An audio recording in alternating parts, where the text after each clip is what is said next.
नमस्कार मित्रों, आपकी अपनी कोचिंग सुमन हिंदी क्लास में आपका हार्दिक अभिनंदन है। आज मैं बिहार स्टेट टीजीटी के लिए हिंदी के 25 अति महत्वपूर्ण प्रश्न लेकर आपके समक्ष उपस्थित हूँ, जिसमें कुछ हिंदी पेडागाजी के प्रश्न भी सम्मिलित हैं। तो देखते हैं इन प्रश्नों को। प्रश्न 1, भाषा सीखने सिखाने के संबंध में कौन सा कथन असत्य है? असत्य पूछा गया है इसमें। 1, बहुभाषिक कक्षा भाषा सीखने सिखाने में सहायक होती है। 2, भाषा परिवेश में सीखी जाती है। 3, भाषा विद्यालय में ही सीखी जा सकती है। 4, प्रिंट समृद्ध परिवेश भाषा सीखने में सहायक होता है। इसका विकल्प 3 सही है, भाषा विद्यालय में ही सीखी जा सकती है। इसमें असत्य पूछ रहा है और असत्य विकल्प यही है अगर की भाषा विद्यालय में ही सीखी जा सकती है। देखो मित्रों, भाषा विद्यालय में भी सीखी जा सकती है, ये होता तब तो ये सत्य रहता, लेकिन भाषा विद्यालय में ही सीखी जा सकती है बिल्कुल असत्य है। क्योंकि भाषा तो एक बच्चे की जन्मजात प्रवृत्ति होती है, जो कि वो सबसे पहले अपने माता पिता और आस पड़ोस वातावरण से सीखता है। तो इसके अन्य सभी विकल्प सत्य हैं, यही विकल्प असत्य है। भाषा अपने परिवार से सीखी जाती है, फिर पड़ोसियों से सीखी जाती है, परिवेश या वातावरण में सीखी जाती है और विद्यालय में भी सीखी जाती है, न कि विद्यालय में ही सीखी जा सकती है। देखेंगे अगला प्रश्न। प्रश्न 2, पाठ पढ़कर बच्चे से प्रश्न बनाने से 1, प्रश्न बनाने की कुशलता की जानकारी प्राप्त होती है। 2, कक्षा में बच्चों को व्यस्त रखा जा सकता है। 3, बच्चों के पाठ संबंधी समझ की जानकारी प्राप्त होती है। 4, प्रश्न बनाने की आदत विकसित होती है। इसका विकल्प 3 सही है, बच्चों के पाठ संबंधी समझ की जानकारी प्राप्त होती है। जैसे कि जो भी चैप्टर पढ़ाया गया बच्चों को, तो उसके बारे में अगर हम बच्चों से प्रश्न बनवाते हैं तो ये पता चल जाता है बच्चों को वह पाठ कितना समझ में आया और कितना नहीं आया। देखेंगे अगला प्रश्न। प्रश्न 3, प्राथमिक कक्षाओं में भाषा की कक्षा होनी चाहिए। 1, बहुभाषिकता को सम्मान देने वाली। 2, शिक्षक वक्ता और बच्चे श्रोता की भूमिका वाली। 3, व्याकरण की शुद्धता पर सर्वाधिक बल देने वाली। 4, सिर्फ मानक भाषा में संवाद करने वाली। इसका विकल्प 1 सही है, बहुभाषिकता को सम्मान देने वाली। प्राथमिक कक्षाओं में भाषा की कक्षा कैसी होनी चाहिए? मातृभाषा में। बहुभाषिकता का अर्थ है मातृभाषा में, जो जिस बच्चे की मातृभाषा हो उसी में वो शिक्षा ग्रहण करे, तभी तो बच्चों को अच्छी तरह समझ में आएगा। क्योंकि प्राथमिक कक्षाओं में बच्चे बहुत छोटे होते हैं, 1 से 5 तक की कक्षाओं को प्राथमिक कक्षाएं कहा जाता है। तो उसमें बच्चा सिर्फ केवल अपनी मातृभाषा में ही सही ढंग से शिक्षा ग्रहण कर सकता है, इसलिए यही विकल्प सही है। देखेंगे अगला प्रश्न। प्रश्न 4, उच्च प्राथमिक स्तर पर भाषा शिक्षण का मुख्य उद्देश्य है। 1, बच्चों में द्रुत पठन का कौशल विकसित करना। 2, शब्दकोश देखने और अर्थ समझने की कुशलता विकसित करना। 3, व्यक्तिगत अनुभव के आधार पर पढ़ी लिखी सुनी, ये सनी नहीं सुनी होगा, सुनी देखी समझी गई भाषा का सृजनशील प्रयोग करना। 4, विभिन्न साहित्यिक विधाओं से परिचित होना। इसका विकल्प 3 सही है, व्यक्तिगत अनुभव के आधार पर पढ़ी लिखी सुनी देखी समझी गई भाषा का सृजनशील प्रयोग करना। कहने का अर्थ ये है कि प्राथमिक स्तर से लेकर उच्च प्राथमिक स्तर तक बच्चों ने जो भाषा जो है पढ़ी है, लिखी है, सुनी है, देखी है, समझी है, उसके आधार पर वो अपना कोई सृजन आविष्कार करें, मतलब उसी भाषा से संबंधित प्रयोग करें। देखेंगे अगला प्रश्न। प्रश्न 5, इनमें से कौन सी रेखाचित्र नहीं है?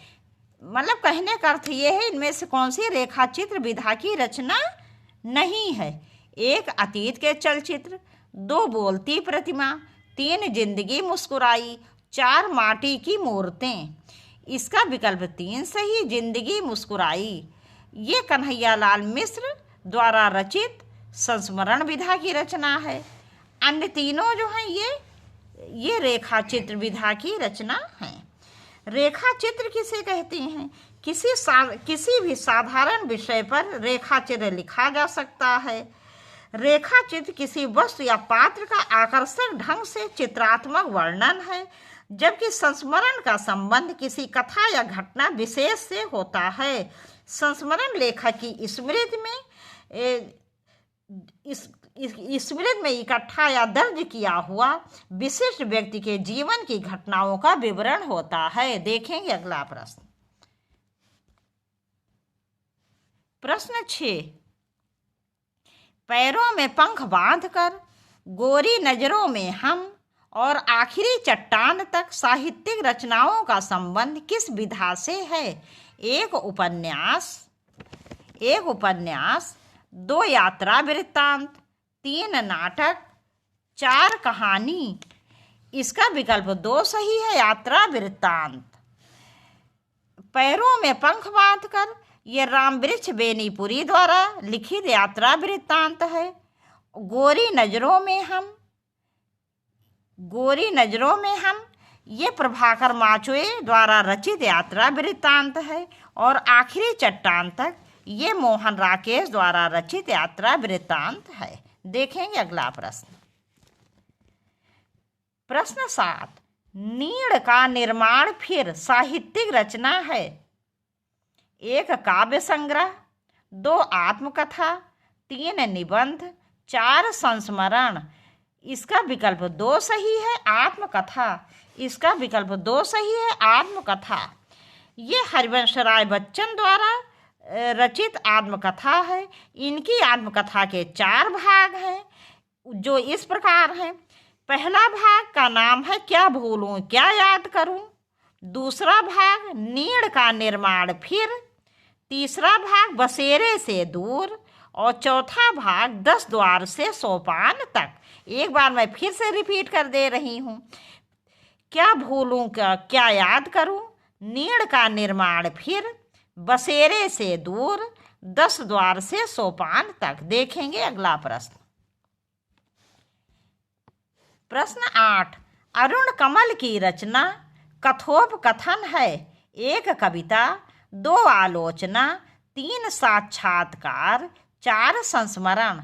इसका विकल्प 3 सही है, साक्षात्कार। ये साक्षात्कार विधा की रचना है।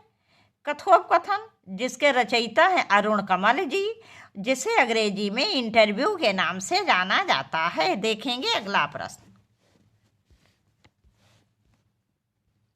प्रश्न 9, ब्रूनो की बेटियां के रचनाकार हैं। ये ब्रूनो होगा, ब्रूनो अलग है, की अलग है, की अलग होगा। ब्रूनो की बेटियां के रचनाकार हैं। ये कविता विधा की रचना है। 1 अरुण कमल, 2 आलोक धनवा, 3 हंस कुमार तिवारी, 4 अनामिका। इसका विकल्प 2 सही है, आलोक धनवा। तो ब्रूनो की बेटियां आलोक धनवा की कविता है।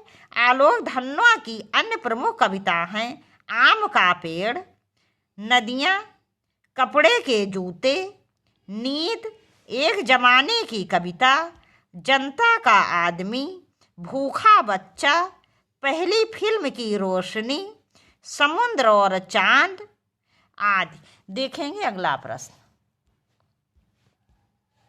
प्रश्न 10, व्यंग रचना है। 1 अंगद का पाँव, 2 भैरवी तंत्र, 3 सिंहावलोकन, 4 कप्तानी लाल। इसका विकल्प 1 सही है, अंगद का पाँव। अंगद का पाँव श्री लाल शुक्ल द्वारा रचित व्यंग निबंधों का संग्रह है। इनकी अन्य रचनाएं हैं सूनी घाटी का सूरज, राग दरबारी, सीमाएं टूटती हैं, ये इनका जो है ये सोनी घाटी के सूरज और राग दरबारी 2 रचनाएं बहुत प्रसिद्ध हैं, ये बहुत इम्पोर्टेंट भी हैं। पहला पड़ाव विश्रामपुर का संत, यहाँ से वहाँ, कुछ जमीन में कुछ हवा में, जहालत के 50 साल, खबरों की जुगाली। देखेंगे अगला प्रश्न। प्रश्न 11, मनु, श्रद्धा और इड़ा प्रसाद जी की किस कृति के पात्र हैं? एक आंसू, ये टाइपिंग मिस्टेक हो जाती है, आंसू भी चंद्र बिंदु रहेगी। 2 कामायनी, 3 लहर, 4 कानन कुसुम। इसका विकल्प 2 सही है, कामायनी। कामायनी प्रसाद जी द्वारा रचित छायावाद का खड़ी बोली का सबसे प्रसिद्ध महाकाव्य है या प्रमुख महाकाव्य है। प्रथम नहीं कहा है मैंने, प्रथम तो प्रियप्रवास हो जाएगा खड़ी बोली का, जो अयोध्या सिंह उपाध्याय द्वारा रचित है। कामायनी जो है ये सर्व प्रमुख उपन्यास है। किसका? खड़ी बोली का, जो प्रसाद जी द्वारा रचित है। मनु, श्रद्धा, इड़ा इसके प्रसिद्ध पात्र हैं। इसमें 15 सर्ग हैं। इसके सर्ग की संख्या बहुत पूछी जाती है। इसमें कुल 15 सर्ग हैं। पहले सर्ग का नाम चिंता और अंतिम सर्ग का नाम आनंद है। देखेंगे अगला प्रश्न।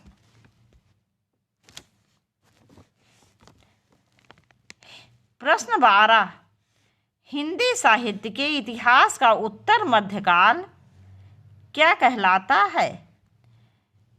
1 भक्तिकाल, 2 आदिकाल, 3 रीतिकाल, 4 आधुनिक काल। इसका जो है इसका विकल्प 3 सही है, रीतिकाल। हिंदी साहित्य के इतिहास का पूर्व मध्यकाल क्या कहलाता है? इसको भक्तिकाल कहते हैं और उत्तर मध्यकाल को रीतिकाल कहते हैं। देखेंगे अगला प्रश्न। प्रश्न 13, इनमें से कौन सा उपन्यास तिलस्मी अय्यारी से संबंधित है? 1 चंद्रकांता, 2 परीक्षा गुरु, 3 गुप्तचर, 4 श्यामा स्वप्न। इसका विकल्प ए सही है, चंद्रकांता ये देवकी नंदन खत्री द्वारा लिखित तिलस्मी अय्यारी उपन्यास है। जबकि परीक्षा गुरु किसका है? यह लाला श्रीनिवास दास द्वारा रचित है। और ये श्यामा स्वप्न ये जगमोहन सिंह का उपन्यास है। इसके अतिरिक्त ये गुप्तचर जो है गोपाल राम गहमरी द्वारा रचित उपन्यास है। और परीक्षा गुरु जो है ये पहला उपन्यास, ये उपन्यास विधा की पहली रचना मानी जाती है और ये लाला श्रीनिवास दास द्वारा रचित है। देखेंगे अगला प्रश्न। प्रश्न 14, अयोध्या सिंह उपाध्याय हरिऔध किस युग के कवि थे? 1 भारतेंदु युग, 2 द्विवेदी युग, 3 उत्तर द्विवेदी युग, 4 इनमें से कोई नहीं। इसका विकल्प 2 सही है, द्विवेदी युग। अयोध्या सिंह उपाध्याय जी द्विवेदी युग के प्रमुख कवि थे। इनकी कुछ प्रमुख रचनाएं इस प्रकार हैं: प्रियप्रवास, पारिजात, वैदेही वनवास। इसके और ये जो प्रियप्रवास है ये खड़ी बोली का पहला महाकाव्य है, मतलब खड़ी बोली में रचित पहला महाकाव्य है। देखेंगे अगला प्रश्न। प्रश्न 15, नागार्जुन का वास्तविक नाम है?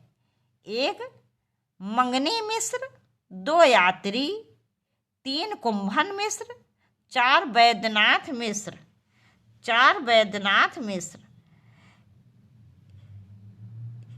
इसका विकल्प डी सही है, वैद्यनाथ मिश्र।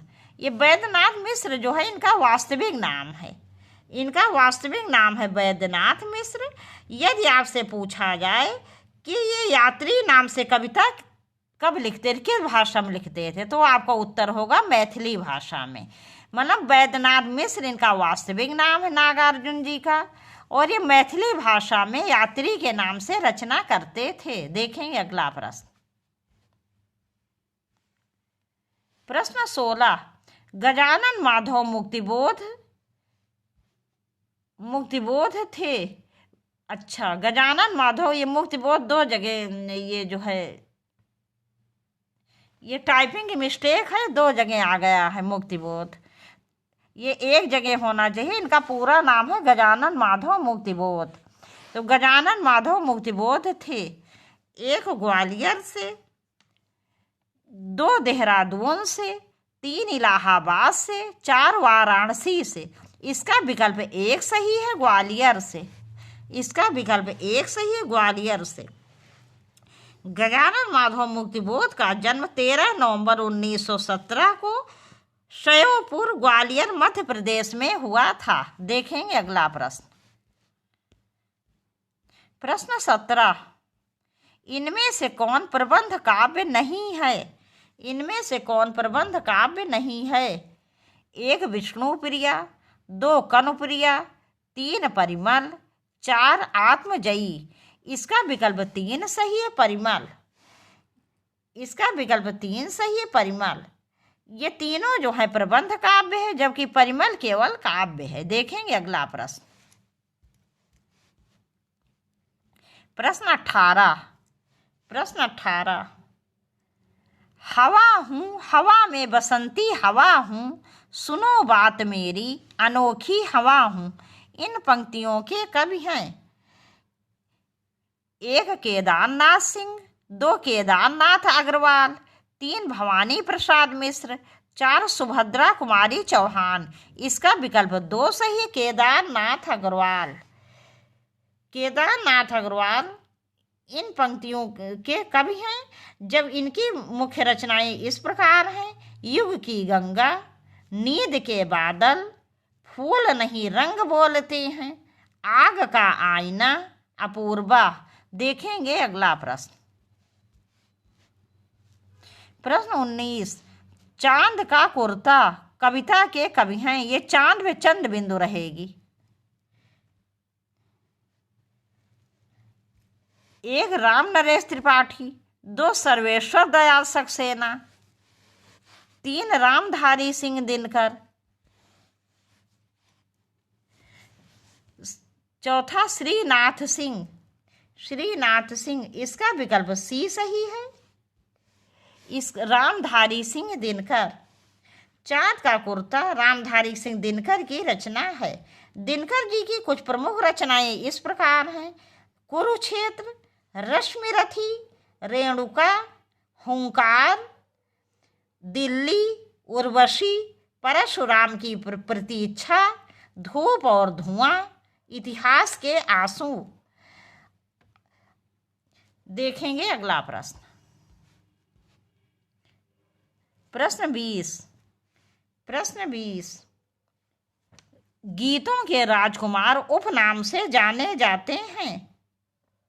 एक गोपाल दास नीरज, दो गोपाल सिंह नेपाली, तीन शैलेंद्र, चार मजरूह सुल्तानपुरी। इसका विकल्प दो सही है, गोपाल सिंह नेपाली। गोपाल सिंह नेपाली का उपनाम है गीतों के राजकुमार। देखेंगे अगला प्रश्न।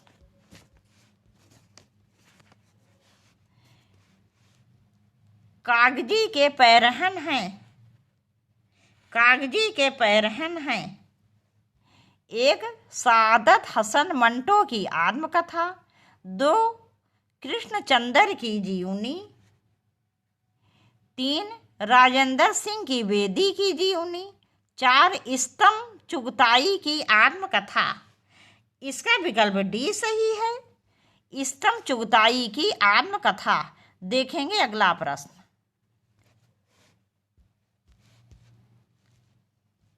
प्रश्न 22, वीरों का कैसा हो वसंत पंक्ति में किस रस की प्रधानता है? एक श्रृंगार रस, दो करुण रस, तीन वीर रस, चार रौद्र रस। इसका विकल्प तीन सही है, वीर रस। ये वीर रस की कविता है और ये किसके द्वारा रचित है? ये पंक्तियां सुभद्रा कुमारी चौहान जी द्वारा रचित हैं।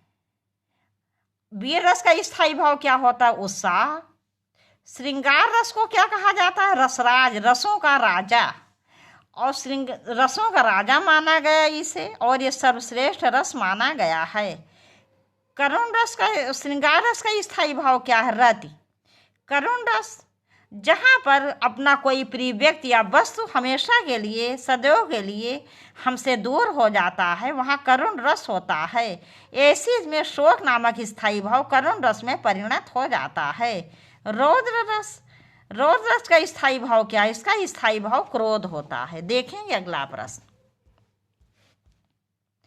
प्रश्न 23, भयानक रस का स्थायी भाव क्या है? 1 हास, 2 उत्साह, 3 भय, 4 जुगुप्सा। इसका विकल्प 3 सही है, भय। भयानक रस का स्थायी भाव क्या होता है? भय।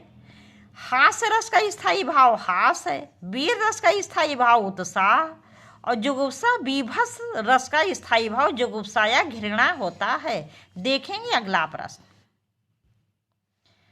प्रश्न 24, अभिनव गुप्त के अनुसार रस के कितने प्रकार हैं? 1 9, 2 11, 3 10, 4 8। इसका विकल्प 1 सही है, 9। अभिनव गुप्त के अनुसार रसों की संख्या 9 है। भरत मुनि के अनुसार यदि आपसे पूछा जाए तो रसों की संख्या 8 है, क्यों? भरत मुनि ने शांत रस को नहीं माना है। इसके अतिरिक्त अगर आधुनिक विद्वानों के अनुसार आपसे पूछा जाए रसों की संख्या तो ये होगी 11। आधुनिक विद्वान जितने हुए हैं उन्होंने 9वां रस शांत रस को माना है, 10वां रस वात्सल्य रस को, और 11वां रस भक्ति रस को माना है। तो भरत मुनि के अनुसार रसों की संख्या 8 है, अभिनव गुप्त जी के अनुसार 9 है, इन्होंने शांत रस को माना है, जबकि भरत मुनि ने शांत रस को नहीं माना है। और आधुनिक विद्वानों के अनुसार रसों की संख्या 11 है। आधुनिक विद्वानों ने वात्सल्य और भक्ति रस को भी माना है। देखेंगे अगला प्रश्न। प्रश्न 25 तथा इस वीडियो का अंतिम प्रश्न। काव्य अलंकार सूत्र वृत्ति किसकी रचना है? 1 आचार्य वामन, 2 आचार्य दंडी, 3 आचार्य भामा, 4 आचार्य अभिनव गुप्त। इसका विकल्प 1 सही है, आचार्य वामन। काव्य अलंकार सूत्र वृत्ति वामन जी की रचना है और यह सूत्र शैली में लिखी गई है। अब यहीं पर ये वीडियो समाप्त कर रहे हैं। मुझे पूरा विश्वास है आपको ये सभी प्रश्न बहुत पसंद आएंगे, और प्लीज़ आप लोग वीडियो को ज़्यादा से ज़्यादा शेयर किया करिए, और वीडियो आपको कैसा लगा एक कमेंट्स ज़रूर किया करिए। आपसे जल्दी ही मिलेंगे बहुत अच्छे प्रश्नों के साथ। तब तक के लिए नमस्कार।